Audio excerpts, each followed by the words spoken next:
அனைவருக்கும் காலை வணக்கம் நண்பர்களே. என்னடா காலங்காலத்தில் நம்ம பிடிச்சிட்டு இருக்கான்னு பார்க்குறீங்களே, அது வேறு ஒன்றும் இல்லை, ட்ராகன் ஃப்ரூட் தான். ஓவராக வளர்ந்தனால அதை தனியாக எடுத்து வச்சிருக்கேன்.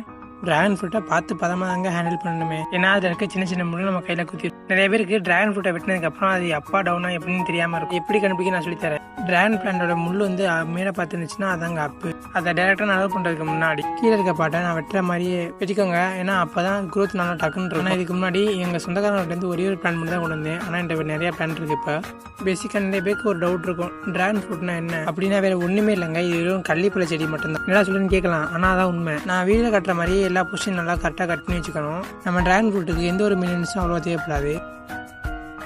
வீக்லி 3 டைம்ஸ் தண்ணி ஊற்றினா மட்டும் போதும். நல்லா தொழு உரமாக கொடுத்தோம்னா வருஷம் ஃபுல்லாக தாங்கும். நம்ம இடையில மண் மாற்றணும் தேவையே கிடையாது.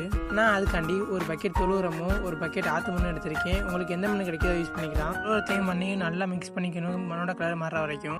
சின்ன சின்ன சாப்பிங்ஸ் நடத்துக்கு நான் சின்ன பக்கெட் எடுத்திருக்கேன். கண்டிப்பாக நீங்கள் எந்த பக்கெட் யூஸ் பண்ணாலும் அது கீழே ஹோல் போடணும். ஹோல் போட்டால் தான் தண்ணி கீழே போயிடும்.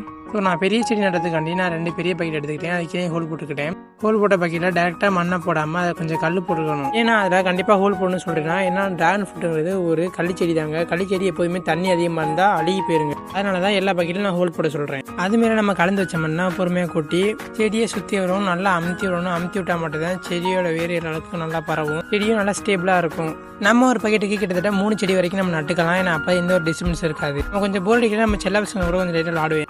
செடி வேஸ்ட்டாக போனாலும் மிச்சம் நமக்கு நல்லா ஈல்டு கொடுக்கும். அதனால தான் 3 வைக்க சொல்கிறேன். வைக்கலாம், ஆனால் அந்த அளவுக்கு நமக்கு ஈல்டு கிடைக்காது. ஏன்னா இதெல்லாம் சின்ன சின்ன பக்கெட் தான். மேக்ஸிமம் இது மாதிரி பக்கெட்டில் 3 பிளான்ட் இல்லை 2 பிளான்ட் வச்சாலே போதுமானது தான். ஃபஸ்ட்டு பிளான்ட் வச்சுட்டு நீங்கள் தண்ணி நல்லா மண் நனைய அளவுக்கு கொடுக்கணும். ஏன்னா அந்த தண்ணி காயிற வரைக்கும் நம்ம தண்ணி கொடுக்கக்கூடாது. நம்ம கொடுக்குற முதல் தண்ணி தான் பிளான்ட் வளர்றதும் அழுகுறதும் இருக்குது. ஸோ ஃபஸ்ட் டைம் கொடுக்கையில தண்ணியை கொஞ்சம் அதிகமாக கொடுங்க. அதுக்கப்புறம் ட்ரை ஆனதுக்கப்புறம் தண்ணி கொடுக்கலாம். வீக்லி 3 அல்லது 2 தடவை மட்டும் கொடுத்தா போதும். அதிக அளவு வளர்ச்சியை கூட நல்லா தாங்குங்க இந்த ட்ராகன் ஃப்ரூட்டு. நன்றி.